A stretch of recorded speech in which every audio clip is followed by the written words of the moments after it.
I get a tap on my shoulder, and it's Hendrix. And he says, "Hey, man, do you think it would be okay if I go up and jammed?" I said, "Jimmy, it'd be okay with me," as if I had some say in it. Planet Guitar is delighted today to welcome Eric Bloom from Blue Öyster Cult. Welcome. How you doing? Great, I'm doing great. ¿Cómo estás? Estoy muy bien, gracias. Bueno. Blue Öyster Cult are about to release a studio album, Ghost Stories, that is both new and classic and has generated a lot of excitement among fans. Could you tell us about it? Well, it goes back a number of years because this is not a new album, really. This is a sort of a classic, and then brush the dust off, and then it's new. So as from 1978 to 1983, outtakes, yet never heard before kind of stuff. So let's go back in time to 1978 to 83. And this stuff, our sound man back then was a guy named George Duranius. He went to college with Sandy Pearlman and Richard Meltzer, who are, if you're a BOC fan, would know who those people are. Richard wrote the lyrics to Burning for You and several of our other songs. Sandy was our manager and mentor from our earliest days. And Sandy and Richard and George all went to Stony Brook University in the 60s. And George was the techie sound man guy at Stony Brook and ran all the sound. So he was tapped on by Sandy to be our sound man when we started working. So it was a natural progression. And when George was doing our sound, well, let's jump right to it. George had a loft in Brooklyn, right near the Brooklyn Bridge, kind of in an industrial area. And we paid off all his neighbors to allow us to make noise in his apartment. And we rehearsed there because it was a big space. So George ran tape during our rehearsals there. So that is the genesis of this album.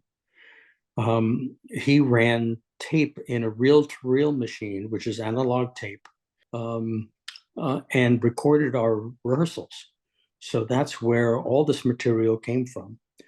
And when our label wanted a new project from us, and we don't have really the time to record new stuff because we're on tour all this year.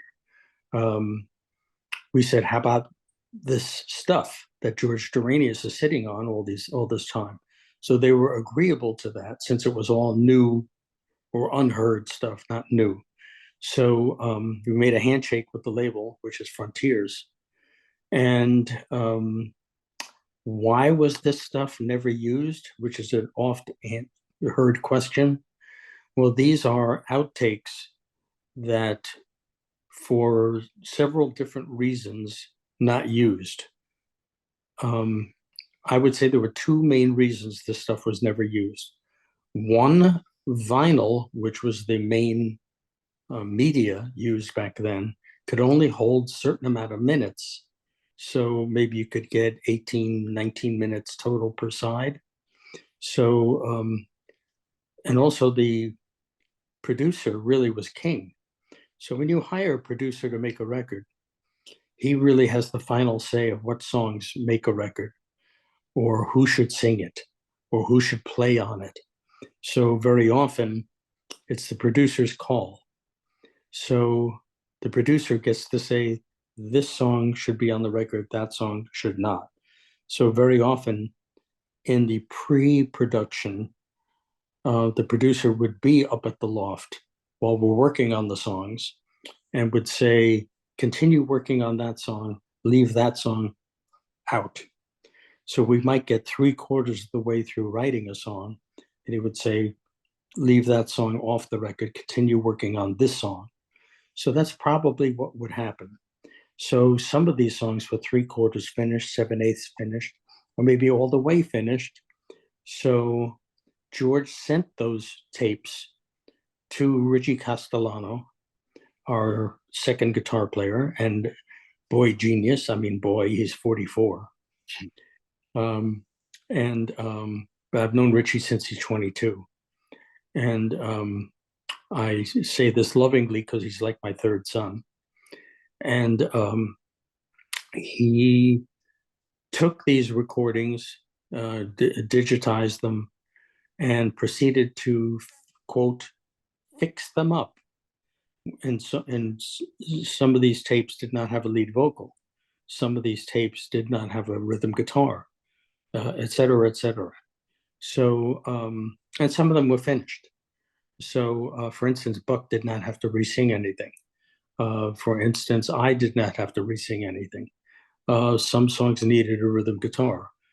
So Supernatural did not have a lead. Oh, actually, it had a lead vocal, but it had deteriorated because it was on analog tape, and the tape had oxidized.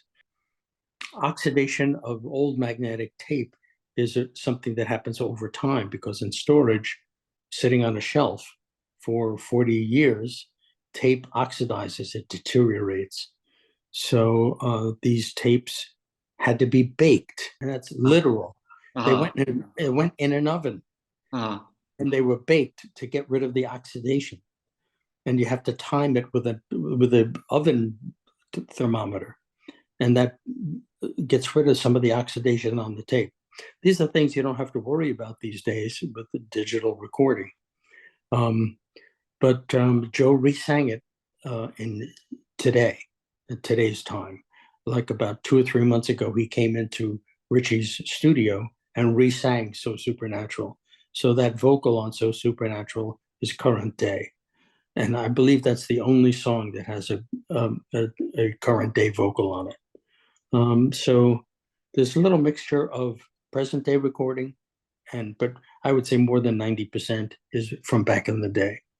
And there's 11 tracks, and it's all from back in the day. I have to say, so Supernatural, I think it's a wonderful track, and it's caused a lot of excitement amongst Blue Oyster Cult fans online, as you know. And the video is extra special. It's got a huge emotional kick for fans with all the references to Joan Crawford and the Yeah, portrait and your guitar. that's all came from Steve Shank, our manager, and Richie, who just dreamed up what the video should look like. And of course, we have so much, creepy stuff in our background. They just, regurgitated it all up and put it on the video over a period of probably 3 or 4 days. And Richie has self-taught himself video animation. So I believe there is a video that shows the making of. So that's on YouTube that people can find. Among the rocking tracks like Late Night Street Fight and Shot in the Dark and Cherry, there Mhm. was also a curious surprise for me, If I Fell. Um, Yes, which has Kasim Sultan in it. were you involved in that? Yeah, I'm in it. Right. What made you choose that? Because that one's from 2016. Yes, that's sort of like a little bonus. Um, that's something we did for a video use and never got used because I think the deal fell through of us using it for some project, and we've had it in the can since then. And here's our chance to use it. So I guess the Beatles business. The Beatles, you know, protect their stuff. And but here it is, we have the license to use it, and I think it's just great. Me And too.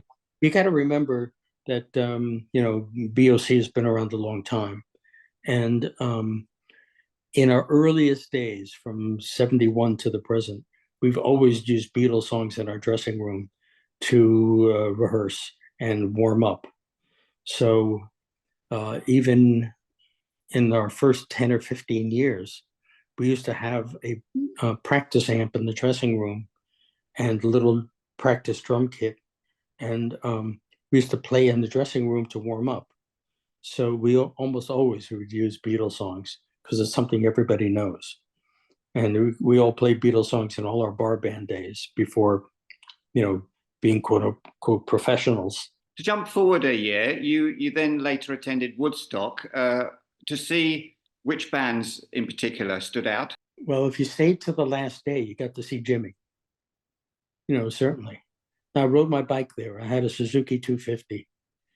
I rode my bike up there in the rain, so anybody who left early missed Jimmy. You stayed until the morning to watch the end of his Yeah. show. Yes. And later in New York, I understand that Jimmy had to ask your permission to go up on stage. Is that right? Johnny Winter was playing one of his first. Steve Paul managed the Winter Brothers.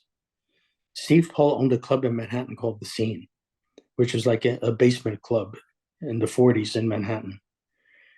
And again, this has something to do with dope again. Sorry if you think I'm a big drug addict, but this was the 60s, In 1969, Underbelly played The Scene. And Teddy Slatus, who has passed away, as has Steve Paul. Teddy Slatus was the manager of The Scene, and Steve Paul owned The Scene. And Teddy called us to play The Scene more than once as an opening act or the act. And so I got in free anytime I wanted because the Underbelly played there. So one night I went down there to see the Winter Brothers. So they did one set, and between sets, everybody jumped into Steve Paul's little tiny office and started getting high. What I mean by high is smoking pot. Okay, no hard drugs.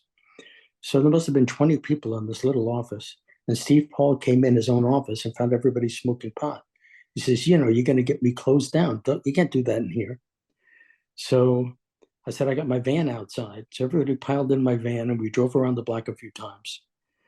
And then Steve said, I have some good hash in my apartment. So we went to Steve Paul's apartment, got wasted, and then came back. And then Johnny Winter had to do his set. So everybody's bombed and went back to The Scene. Winter played his second set. During the course of the second set, I'd say about the second or third song, I'm standing on the side of the stage, and I do have a photograph of this, which is on my Facebook page, somewhere buried a couple of years ago. I get a tap on my shoulder, and it's Hendrix. And he says, hey, man, do you think it would be okay if I go up and jammed? I said, Jimmy, it'd be okay with me, as if I had some say in it. And he went up and played left-handed bass for the whole show. Just took the right-handed bass and turned it upside down. And they played the blues for about an hour. Buddy Miles came out of the audience and played drums. Country Joe's piano player came up and played piano. One of Johnny's friends came up and played electric violin. And another guitar player who was local came up and played guitar for a bit. And they played the blues. Jimmy never sang. And Johnny Winter just sang all the blues songs. And there's a few pictures of it around. And I was standing off to the left side of the photograph, standing behind a upright piano. That's that story. It's a great story. Thank Yeah. you. Patti Smith, were you surprised by her album Horses when it came out? Was it a big surprise, the success of it? I can't say it was a surprise because she's tremendously talented. That's the answer to that question. But Alan and Patti were a couple, and they lived together at number 1 Fifth Avenue for about 6 or 7 years, maybe more. And a lot of her material was gathered up by Albert, our drummer, out of her books of poetry. So that's where a lot of our co-writing came from, more so than by Patti saying, here's some songs. So, but I believe that Sandy introduced us to Patti back when she was just doing poetry readings. And then she hooked up with Lenny after that, where Lenny would just play guitar while she would sing a song in a just small bar or club. And that was her original act. And there was some talk of us being her backup band back in the earliest days before she really had a deal, but we got our deal first. You've recorded and toured for over 50 years with Blue Öyster Cult. People have very different retirement experiences, of course. How do you imagine yours? Well, Buck and I talk about stuff like that on occasion. We're dedicated to playing all through 24. And we got in a car. Buck and I ride together in a car from time to time. And he says, "What do you think about 25?" And I said, 25? I don't know. And, we'll take it as it comes. There's no set of open-ended. I think as long as we're healthy, we'll keep playing. Eric, we all have to face mortality. Does it make you anxious? When I passed 70, which was 9 years ago, I said, I think I've made it. I've sort of gone over the hump, and anything that happens after this is gravy. I'm wondering if the bells of heaven for you might be cowbells. It could be, that's an interesting cowbell question. David Lucas is credited for thinking of the cowbell for that song. And maybe I'll meet David when I get there, but we're still both alive, so we'll see. Eric, it's been a real pleasure talking with you today. Thank you so much for your time, and best of luck with the album. Yeah, it's an interesting piece. And there's all kinds of different songs on there, some of which they're all really different, and all different writers. So we'll see how it floats. I'm sure it'll do great. Thank you so much. Okay. Bye-bye. Hasta la próxima vez. Hasta luego.